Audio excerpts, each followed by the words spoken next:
मैं सुनील जी खाटी बिहारी शुद्ध भारतीय। आप बिहार के तमाम छात्रगण जो कि 12वीं कक्षा में अध्ययनरत हैं उनके लिए पारितंत्र भाग टू उसके शेष लेक्चर सीरीज के तहत मैं इसको प्रस्तुत कर रहा हूं। लेकिन इससे पहले मैं आग्रह करूंगा कि आप इस पारितंत्र भाग एक को शुरू से लेकर के अंत तक सुने। एक बार नहीं, कई बार सुने, तभी आपको ये दूसरा भाग सुनने का आनंद आएगा और ये भी भाग ज्ञान से परिपूर्ण है। इसके पहले मैं आपको पुनः आग्रह करता हूं कि यदि अब तक आपने YouTube चैनल हमारे इस YouTube चैनल को सब्सक्राइब ना किया है तो आप सब्सक्राइब कर ले, लाइक करें, कमेंट करें, शेयर करें। तो शुरुआत करता हूं कि पारिस्थितिक अनुक्रमण ये किसको कहते हैं। तो जितने भी समुदाय हैं सबका एक लक्षण होता है जो पर्यावरण के बदलते स्वरूप के अनुसार अपने संगठन और संरचना को समानांतर रूप से परिवर्तन करना। हालांकि यह परिवर्तन क्रमबद्ध होती है, ऐसा नहीं होती है जो एकाएक हो जाती है, क्रम से होती है और भौतिक पर्यावरण के समानांतर होती है। तो इसी को हम लोग पारिस्थितिक अनुक्रमण कहते हैं। उसके अनु मीन्स पीछे पीछे चलना, जैसे जैसे परिस्थिति बदलता है। और इस परिवर्तन के अनुसार जो समुदाय सबसे नजदीक होता है उसको चरम समुदाय कहते हैं। इस परिवर्तन के अनुसार जो समुदाय सबसे नजदीक होता है उसको क्या कहते हैं? अरे सुनील जी खाटी बिहारी पूछ रहा है, जल्दी जवाब दे, जल्दी जवाब दे। हाँ शाबाश, चरम समुदाय, बिल्कुल सही जवाब दिया, शाबाश शाबाश। ऐसे ही जवाब देते चल, इंटर में 80 से 90% अंक आवेंगे। अब यहां पर देखिए कि एक सुनिश्चित क्षेत्र में प्रजाति की संरचना के इसमें जो चेंजेज आते हैं, आकलित परिवर्तन आते हैं, तो उसको हम लोग पारिस्थितिक अनुक्रमण कहते हैं। ये हम लोग जान ले। अनुक्रमण के दौरान कुछ प्रजातियां एक क्षेत्र में अपनी नई बस्ती बसा लेते हैं और जिनकी जनसंख्याएं दिन ब दिन बढ़ते चलती है, अनगिनत हो जाती है, जबकि दूसरी प्रजाति की जनसंख्या घटने लगती है। और यहां तक कभी कभी ऐसे भी होते को अदृश्य हो जाते हैं, समाप्त हो जाते हैं। तो आप ये जाने कि अनुक्रमण एक प्रक्रिया है, ये एक प्रोसेस है। ये वहां शुरू होती है जहां पर एक और चीज जाने कि अनुक्रमण में एक ऐसी भी प्रक्रिया होती है कि ये वहां भी शुरू होती है जहां पर कोई सजीव नहीं है, अथवा कोई ऐसा क्षेत्र भी में भी होता है अनुक्रमण की प्रक्रिया जहां कोई सजीव नहीं रहा हो, वहां पर यह प्रक्रिया आपको चलती है नए क्षेत्र में। प्राथमिक अनुक्रमण उसको कहते हैं कि जैसे आपका मान लीजिए कि तुरंत तुरंत लावा निकला और वो ठंडा हो रहा है, ठंडा हो रहा है तो वो पत्थर के रूप में बन गया, अब नग्न पत्थर बन गया। इसके बाद उसमें कहीं गड्ढा बन गया, नवविकसित तालाब बन गया, जलाशय बन गया। इसको हम लोग तो ये नए जीवित या इसको कहते हैं कि नई जीवीय समुदाय की संस्थापना सामान्यतः ये जो धीरे धीरे होती है और ये जलवायु की निर्भरता पर निर्भर करती है, और तो इसी को हम लोग कहते हैं प्राथमिक अनुक्रमण। इसमें ध्यान एक बात और रखें कि जैसे मान लीजिए पत्थर बना, लावा बना, लावा से पत्थर बना, पत्थर फिर आपको हजारों वर्षों के बाद, लाखों वर्षों के बाद टूटता है, ढहता है, आंधी तूफान से वो चूर्ण होता है, फिर वो उपजाऊ मिट्टी में बदलने लगते हैं। इस प्रक्रिया में कई हजार वर्ष लग जाते हैं, हजारों हजार वर्ष इसमें लग जाते हैं। अद्वितीयक अनुक्रमण कहते हैं कि ये ऐसे क्षेत्र में होते हैं कि जहां के प्राकृतिक जैवीय समुदाय इसमें वहां पर आपको कि पूरी तरह जो छोड़ी गई भूमि है या जल है या वन है, ये मान लीजिए बाढ़ से प्रभावित जमीन हो गई, तो बाढ़ से प्रभावित जमीन हो गई, वहां पर जो फिर आया चेंजेस, वहां पर जो बदलाव आया, जैसे कि पहले आपका लावा से बना मिट्टी बना, मिट्टी बना और फिर मान लीजिए बाढ़ आया। जैसे पहला मान लीजिए नदी बन चुका है, तालाब बन चुका है, और वहां से जब फिर बाढ़ आया और फिर बाढ़ आया और इसके बाद जो आपको मिट्टी लाया और तब जो बना उसको कहते हैं द्वितीयक अनुक्रमण। ये प्राथमिक अनुक्रमण की अपेक्षा तेज होती है। जैसे मान लीजिए कई क्षेत्र में बाढ़ 5 वर्ष में, कई क्षेत्र में प्रत्येक वर्ष में, कई क्षेत्र में आपको 10 वर्ष 20 वर्ष पर बाढ़ आते रहता है, इसलिए यह आपको तेज होता है। पादपों का अब अनुक्रमण हम लोग देखें, जब प्लांट किस तरह से चेंजेज करते हैं, तो आवास की प्रकृति के अनुसार चाहे मान लीजिए कि वो चाहे वहां पानी हो या गीला क्षेत्र हो या सूखा क्षेत्र हो, पौधा भी आपका अनुक्रमण करते रहता है, वो भी चेंजेस लाता है। उसको भी हम लोग दो भाग में बांट करके अध्ययन करते हैं। एक को कहते हैं जल आरंभी, जो जल में आरंभ होता है, और दूसरे को कहते हैं शुष्कता आरंभी, जो शुष्क क्षेत्र में होता है।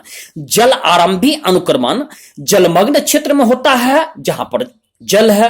तो ये अनुक्रमण की श्रेणी में होता है कि जैसे हाइड्रिक परिस्थिति की ओर ये अग्रसारित होता है, और आपको ये जल में शुरुआत होता है। लेकिन शुष्कता जानते ही है कि अनुक्रमण, जैसे नाम दिया हुआ शुष्क, तो ये आपको शुष्क क्षेत्र में होता है। और वह प्रजाति जो कि खाली या नग्न क्षेत्र पर आक्रमण करता है, तो उसको हम लोग मूड अन्वेषक प्रजाति कहते हैं। जैसे मान लीजिए आपने देखा होगा कि जैसे जल में कुछ दिन के बाद देखिएगा उसमें जलकुंभी हो जाता है, समार हो जाता है, धीरे धीरे जल सूखने लगता है, और सूखते सूखते सूखते उसको सुखा देता है। फिर वहां पर देखिएगा पौधा निकल आता है, और सूखे हुए तालाब में पेड़ निकल आता है। तो इस तरह से वो आपको चेंज करते रहता है, बदलाव करते रहता है। अब हम लोग पोषण चक्रण देखें, जो किस तरह से उसमें कॉन्स्टिट्यूएंट जो महत्वपूर्ण है, जो पोषक तत्व हैं, उसका कैसे चक्रण होता है। तो जीवों में लगातार वृद्धि और प्रजनन के लिए या और भी कायिक क्रिया संपन्न करने के लिए लगातार पोषण की आवश्यकता होती है, और इसकी संचरण की भी आवश्यकता होती है, इसका संचय की भी आवश्यकता होती है। तो जैसे मृदा में आइए, कार्बन, नाइट्रोजन, फास्फोरस, कैल्शियम, ये सब अस्थायी अवस्था में होना चाहिए, लेकिन कम हो जाती है। फिर यदि हम प्रयास करें तो उसमें बढ़ भी जाती है। तो ये बार बार पुनः चक्रित होता है, जिसको हम लोग कहते हैं रिसाइकिल होते रहता है। ऐसा नहीं है कि एक बार समाप्त हो गया तो फिर दोबारा नहीं होगा, ऐसा नहीं है जो स्थिर हो गया तो फिर कभी घटेगा नहीं, ऐसा नहीं है कि जब आ गया तो फिर कभी बढ़ेगा नहीं। सब सारी प्रक्रियाएं होती, बार बार इसमें पुनः चक्रण होते रहता है।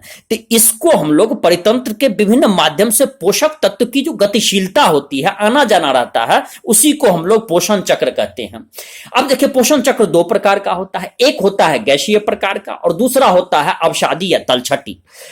तो गैसीय प्रकार का, जैसे कि हम लोग कहते हैं कि गैसीय प्रकार का पोषक तत्व जो होता है, ये जैसे कि मान लीजिए नाइट्रोजन हुआ, कार्बन हुआ, ये वायुमंडल में इसको बैलेंस होना, आना और जाना, इसका मेंटेन होना, रिसाइकिल होना, इसको हम लोग गैसीय प्रकार का कहते हैं। और अवसादी चक्र कहते हैं। अवसादी मीन्स नीचे, अब मीन्स नीचे, शादी माने जमना। तो उसमें जैसे सल्फर हुआ, फास्फोरस हुआ, ये सब भंडारण धरती के पपड़ी में मिलता है, ऊपर वाले क्रस्ट में मिलता है, उसको हम लोग कहते हैं अवसादी चक्र।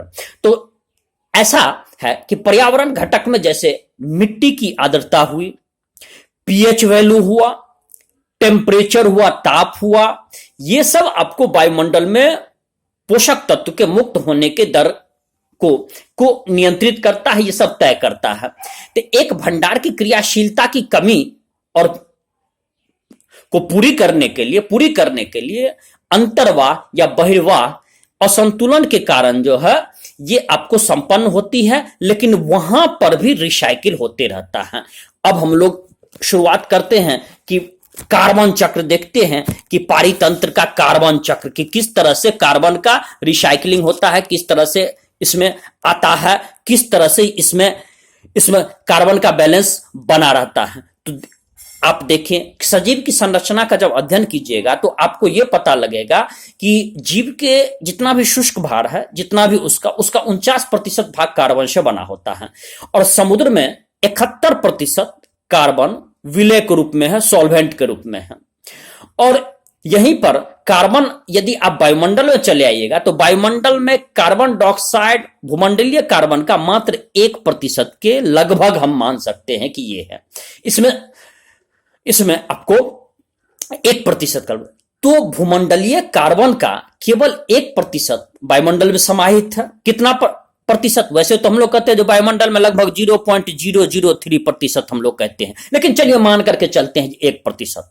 तो उस स्थिति में कार्बन चक्र वायुमंडल, सागर, जीवित और मृत प्राणी, इन सब के द्वारा संपन्न होता है। एक अनुमान के अनुसार जयमंडल में प्रकाश संश्लेषण प्रति वर्ष 4 गुने 10 पर power 3 4 into 10⁻³ KG carbon dioxide उत्पादक और उपभोक्ता के श्वसन क्रिया के माध्यम से वायुमंडल में वापस आता है प्रकाश संश्लेषण के द्वारा इसमें।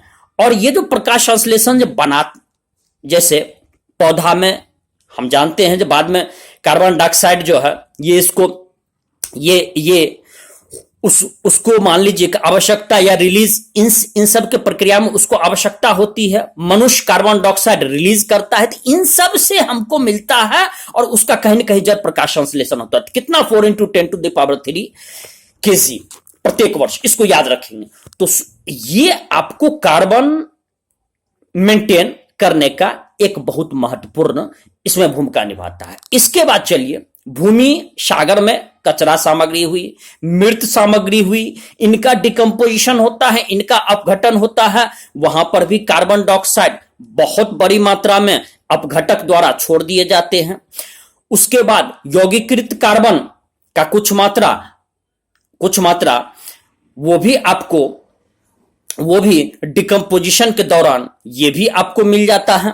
लकड़ी को जलाने, जंगल के आग, जीवाश्म ईंधन के माध्यम से भी कार्बन डाइऑक्साइड की मात्रा परिपूर्ति होती रहती है।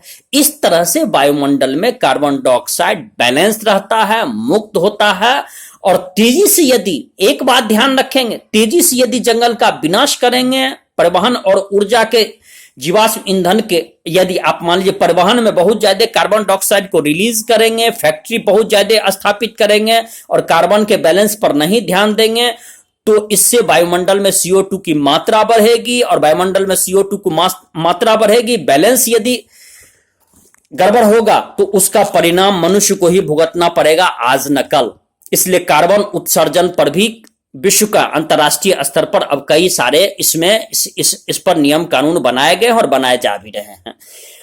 अब परितंत्र में फास्फोरस चक्र के बारे में जानते हैं कि इसमें तो फास्फोरस जैविक झिल्लियां में न्यूक्लिक एसिड अम्ल कोशिकीय ऊर्जा स्थानांतरण प्रणाली के लिए प्रमुख घटक है। तो प्राणी में देखिएगा, जैसे कवच हुआ, हड्डी हुआ, दांत हुआ, बनाने में फास्फोरस की आवश्यकता होती है।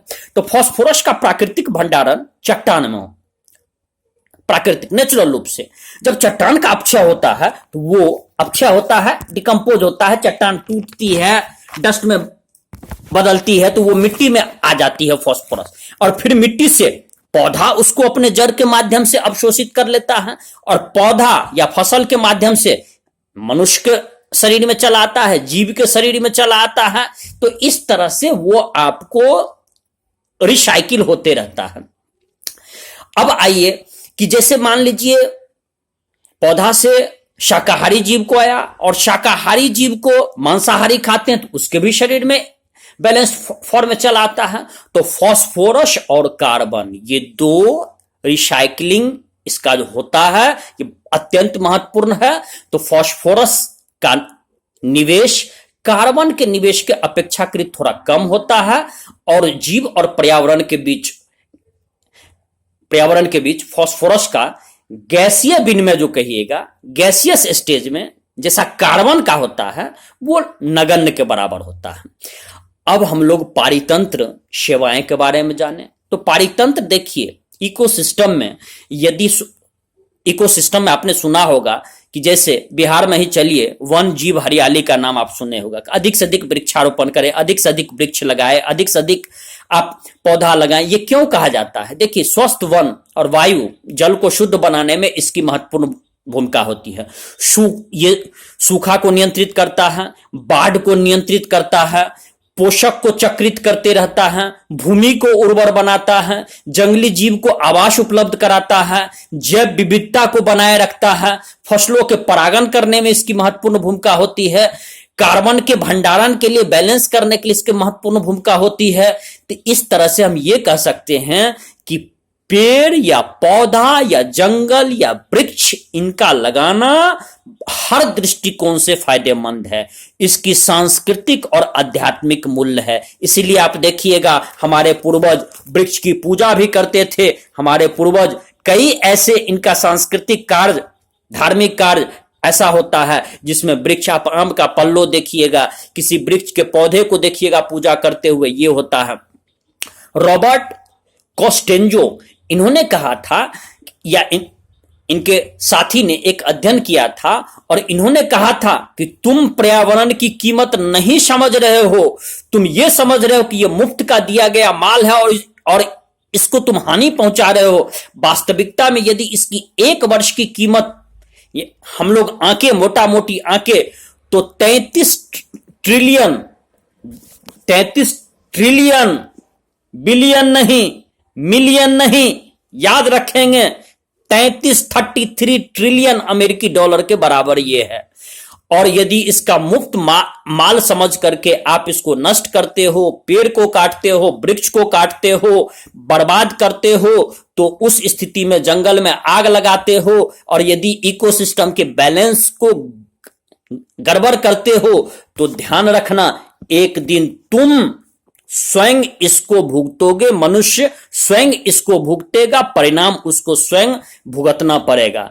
तो ये आपको कहा जा रहा है कि 1 वर्ष में जितना, रॉबर्ट कोस्टेंजो याद रखेंगे, इन्होंने कहा था कि 1 वर्ष में जितनी तुमको वातावरण, इकोसिस्टम, जितनी तुमको अप्रत्यक्ष रूप से आर्थिक फायदा देती है, वो समस्त वैश्विक सकल उत्पादन का लगभग 3 गुना तुमको ईश्वर, अल्लाह ये दे रहे हैं, ये गॉड आपको दे रहे हैं। इसको बैलेंस रखें, इसको संतुलित रखें, इसको मेंटेन करें, अन्यथा मानव की सृष्टि के लिए यह नुकसानदायक होगा। और मानव की सृष्टि, यदि हम इसको ये मान करके हम दोहन करते रहेंगे, तो स्वयं मानव की सृष्टि समाप्त हो जाएगी। इस तरह से आपका पारितंत्र चैप्टर समाप्त हो गया। बहुत जल्दी मैं सुनील जी खाटी बिहारी शुद्ध भारतीय आपको अगले लेक्चर सीरीज में मिलूंगा और बहुत जल्दी अगले वीडियो मिलूंगा। और मैं इसी के साथ विदा ले रहा हूं। जय बिहार, जय भारत।